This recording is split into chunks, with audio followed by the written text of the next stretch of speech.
ఓటుకు నోటు కేసులో వేగంగా కదలికి రావడం దేనికి సంకేతం? కేసీఆర్, జగన్, మోదీ మ్యాచ్ ఫిక్సింగ్ చేసుకున్నారన్న ఆరోపణలు నిజమెంత?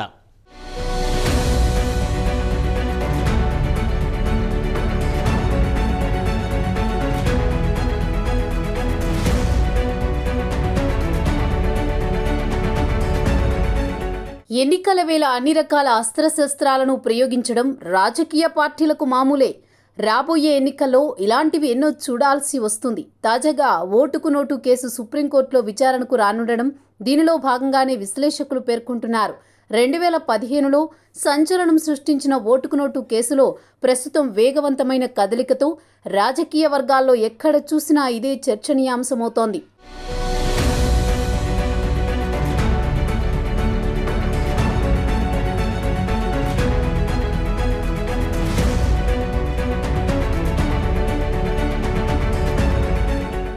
ఏపీలో చంద్రబాబును స్కిల్ డెవలప్మెంట్ కేసులో అరెస్ట్ చేసిన సంగతి తెలిసిందే. అయితే ఇప్పుడు తెలంగాణలో రేవంత్ రెడ్డిని కూడా ఓటుకు నోటు కేసు విషయంలో అరెస్ట్ చేయబోతున్నారన్న ప్రచారం ఊపందుకుంది.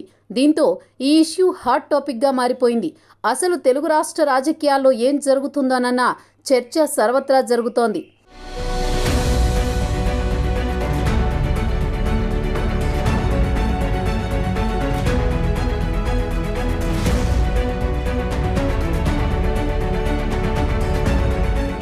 తెలుగు రాష్ట్రాల్లో తమ రహస్య మిత్రులు జగన్, కేసీఆర్లకు మేలు చేకూరేలా బీజేపీయే ఇదంతా నడిపిస్తోందన్న ఆరోపణలు ఇప్పటికే చాలా మంది వ్యక్తం చేస్తున్నారు. చంద్రబాబు అరెస్టు వెనుక కేసీఆర్, జగన్, మోదీ ఉన్నారని, ఇప్పుడు ఓటుకు నోటు కేసును కూడా బలంగా కదిలిస్తే ఆ కేసులో రేవంత్ రెడ్డిని అరెస్ట్ చేసి తెలంగాణలో కేసీఆర్ కూడా అడ్డు లేకుండా చేయబోతున్నారని వార్తలు వినిపిస్తున్నాయి. ఏపీలో చంద్రబాబును ఎన్నికల వరకు జైల్లోనే ఉంచేందుకు జగన్ ప్లాన్ సిద్ధం చేశారని ఓవైపు ప్రచారం జరుగుతోంది. దీంతో జగన్ ఎన్నికల్లో లబ్ధి పొందొచ్చన్నది వ్యూహం అంటున్నారు. తెలంగాణలో కూడా బీఆర్ఎస్కు ధీటుగా దూసుకువస్తున్న కాంగ్రెస్ దూకుడుకు అడ్డుకట్ట వేయాలంటే ఓటుకు నోటు కేసులో రేవంత్ రెడ్డిని అరెస్ట్ చేయాలన్న కుట్ర జరుగుతోందని, అందుకే కేసీఆర్, జగన్, మోదీ కుమ్మక్కు రాజకీయం చేస్తున్నారని మధు యాష్కీ లాంటి నేతలు ఇప్పటికే సంచలన కామెంట్స్ చేసిన సంగతి తెలిసిందే. ఓటుకు నోటు కేసులో రేవంత్పై అభియోగాలు ఉన్నాయి. ఇప్పుడు తెలంగాణలో ఎన్నికల సమయం. కేసీఆర్కు ప్రధాన పోటీ కాంగ్రెస్ అన్నట్లుగా తెలంగాణలో రాజకీయం మారింది. ఇలాంటి తరుణంలో రేవంత్ను అరెస్ట్ చేస్తే కేసీఆర్కు తెలంగాణలో లైన్ క్లియర్ అవుతుంది. ముచ్చటగా మూడోసారి అధికారంలోకి రావచ్చని భావిస్తున్నారట. ఈ కేసులో ఆరోపణలు ఎదుర్కొన్న చంద్రబాబు, రేవంత్ రెడ్డి ఇద్దరిని ఇబ్బంది పెట్టాలని చూస్తున్నట్టు చెబుతున్నారు.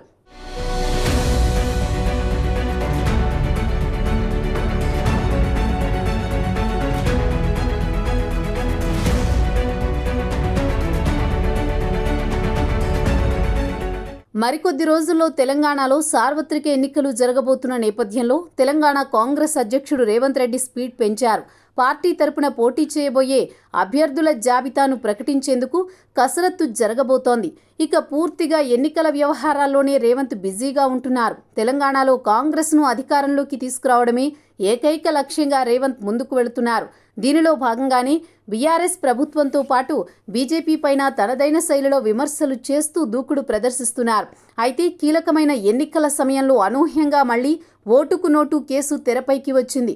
ఈ కేసులో రేవంత్కు భాగస్వామ్యం ఉండడంతో ఎన్నికల సమయంలో ఈ వ్యవహారం రేవంత్కు ఇబ్బందికరంగా మారింది. బీఆర్ఎస్ ఇప్పటికే ఓటుకు నోటు కేసులో రేవంత్ పాత్రపై అనేక విమర్శలు చేస్తూ వస్తోంది. 2015లో చోటు చేసుకున్న ఓటుకు నోటు కేసు విచారణ సెప్టెంబర్లో జరిగింది. Justice Sanjiv Khanna, justice NVN Bhatti నేతృత్వంలో ద్విసభ్య ధర్మాసనం ముందుకు రాబోతోంది. మంగళగిరి వైసీపీ ఎమ్మెల్యే ఆళ్ల రామకృష్ణారెడ్డి, తెలంగాణ ఎమ్మెల్యే సండ్ర వెంకటవీరయ్య దాఖలు చేసిన వేరువేరు పిటిషన్లు కూడా మరో ధర్మాసనం ముందుకు విచారణకు రాబోతున్నాయి. ఈ కేసులో టీడీపీ అధినేత చంద్రబాబును టార్గెట్ చేస్తూ ఏపీ ఎమ్మెల్యే ఆళ్ల రామకృష్ణారెడ్డి తన పిటిషన్లో అనేక అంశాలను పేర్కొన్నారు. ఈ కేసులో తనను నిందితుడిగా తప్పించాలంటూ తెలంగాణ ఎమ్మెల్యే సండ్ర వెంకటవీరయ్య విజ్ఞప్తి చేశారు. అప్పట్లో టీడీపీలో ఎమ్మెల్యేగా ఉన్న రేవంత్ రెడ్డిని అవినీతి నిరోధక శాఖ నిందితుడిగా పేర్కొంది. జ్యుడిషియల్ రిమాండ్లో భాగంగా కొంతకాలం జైలులో ఉన్నారు. ఆ తర్వాత హైకోర్టుకు ఈ పిటిషన్ మారింది. విచారణ తర్వాత వెలువడిన తీర్పును సవాల్ చేస్తూ రేవంత్ రెడ్డి సుప్రీంకోర్టును 2021లో ఆశ్రయించారు. ఈ కేసు ఏసీబీ పరిధిలోది కాదని సుప్రీంకోర్టులో వేసిన పిటిషన్లో పేర్కొన్నారు. ట్రయల్ కోర్టులో క్రాస్ ఎగ్జామినేషన్ అంశంలో విభేదించిన రేవంత్ సుప్రీంకోర్టును ఆశ్రయించడంతో తదుపరి ఉత్తర్వులు జారీ చేసేంత వరకు ఏ చర్యలు వద్దని స్టే విధించింది. ఓటుకు నోటు కేసులో రేవంత్ రెడ్డి ద్వారానే చంద్రబాబు మొత్తం వ్యవహారం నడిపారని ఆళ్ల రామకృష్ణారెడ్డి తన పిటిషన్లో పేర్కొన్నారు. ఇప్పుడు ఈ వ్యవహారం మరోసారి తెరపైకి రావడంతో బీఆర్ఎస్ తీవ్రస్థాయిలో విమర్శలు చేస్తోంది.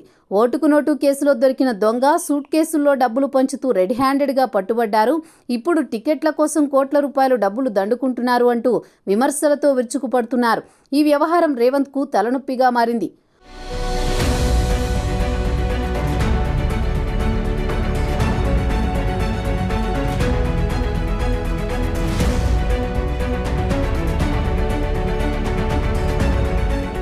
ఒకే దెబ్బకు రెండు పిట్టలు అన్నట్లు అటు బాబును ఇప్పటికే జైలుకు పంపగా ఇటు తెలంగాణలో రేవంత్ను కూడా ఓటుకు నోటు కేసులో జైలుకు పంపాలన్న యోచనలో కేసీఆర్, జగన్, మోదీ ఉన్నట్లు ప్రచారం జరుగుతోంది. ఇదంతా ఓ పథకం ప్రకారమే చేస్తున్నారని అంటున్నారు. ఏపీలో టీడీపీ, తెలంగాణలో కాంగ్రెస్ అధికారంలోకి రాకూడదన్నదే మోదీ టార్గెట్ అని చెబుతున్నారు. కవిత లిక్కర్ కేసు, సహారా కేసుల భయం కేసీఆర్కు, అటు ఈడీ కేసుల భయంతో జగన్ తాము చెప్పినట్లే నడుచుకుంటున్నారన్న నమ్మకం మోదీ అండ్ కోలో ఉందట. అందుకే ఆ ఇద్దరికీ లాభం చేకూరేలా వారి ప్రత్యర్థులను జైలుకు పంపేందుకు మోదీ తెర వెనుక పావులు కదుపుతున్నట్లు చెబుతున్నారు. జగన్, కేసీఆర్, మోదీ ముగ్గురు మ్యాచ్ ఫిక్సింగ్ చేసుకున్నారని ఆరోపణలు వెల్లువెత్తుతున్నాయి. ఈ ఆరోపణలు ఎంతవరకు నిజమో తెలియదు గానీ రాజకీయ వర్గాల్లో కూడా ఒకే దెబ్బకు రెండు పిట్టలు అన్న చర్చ సాగుతోంది. చూడాలి మరి ఏం జరుగుతుందో.